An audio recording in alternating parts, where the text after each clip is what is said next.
Il faut se mettre à jour. Les amis, vous avez remarqué ces dernières années, il y a eu l'apparition de beaucoup de choses qu'aujourd'hui même nos parents ont du mal à s'adapter à cela.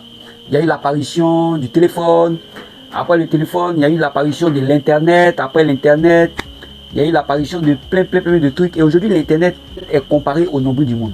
Parce que sur internet, on retrouve presque tout ce qu'on retrouve dans notre vie active. Vous voulez une formation, vous pouvez l'avoir sur internet. Vous voulez manger, vous pouvez commander sur internet. Alors, je ne sais pas si vous comprenez un peu.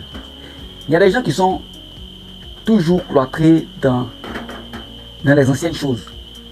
Ils se disent non, il ne faut pas changer ça, il faut rester comme ça. Voilà, beaucoup d'entrepreneurs le font, mais les salariés, ça paye cash. Pour les entrepreneurs, ça paye cash, mais ils ne comprennent pas parce que le chiffre d'affaires va commencer à prendre un coup.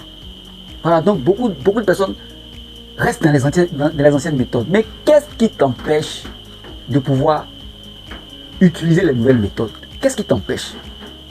Qu'est-ce qui t'empêche de te mettre à jour? Nous sommes dans un système où les choses évoluent tellement rapidement que souvent ce que tu veux obtenir se trouve dans la mise à jour.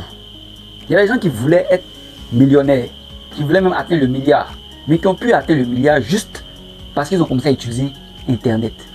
Ils avaient un talent intrinsèque au départ, qui peut-être ils vendaient à certains clients. Mais aujourd'hui, il se trouve que tous ces clients-là se retrouvent sur Internet. Je vous cite une anecdote. Par exemple, récemment, j'avais présenté un produit à une jeune fille et cette jeune fille me disait, mais est-ce que ton produit là, on trouve ça sur Internet? Tu vois, donc la question était tellement pertinente, c'était tellement flagrant que je me suis dit, ah bon, donc pour les personnes qui ne vont pas faire la transition, ça serait compliqué. Ça serait compliqué.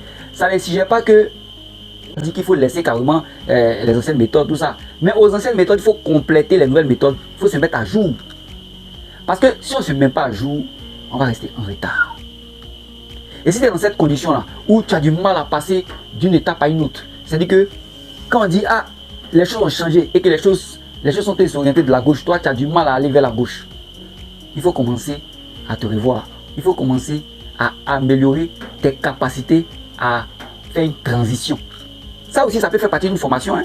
Tu cherches des livres, tu cherches des formations où les gens qui ont pu faire par exemple des transitions peuvent te montrer comment faire une transition. Ça va t'aider parce que le monde d'aujourd'hui va très vite. Le monde d'aujourd'hui va très vite. Avant même, on ne parlait même pas de livraison. On ne parlait pas de l'activité de livraison. Aujourd'hui, on parle de l'activité de livraison. On a parlé de l'activité de livraison avec des motos. Des motos, comment on appelle ça? Avec du carburant. Mais aujourd'hui, on parle de l'activité de livraison avec des motos électriques. Donc tu vois que avec des motos électriques, tu peux gagner plus parce que c'est juste de l'électricité. On branche, ça se recharge. Comme le lendemain, on peut commencer à utiliser le véhicule. Donc ça fait moins de dépenses en termes de carburant. Vous voyez un peu comment le monde accélère, comment le monde va vite. Il faut pouvoir s'adapter. Alors si tu as compris mon message, laisse un like, partage massivement à tous tes proches afin qu'ils puissent eux aussi écouter ce message. À très bientôt.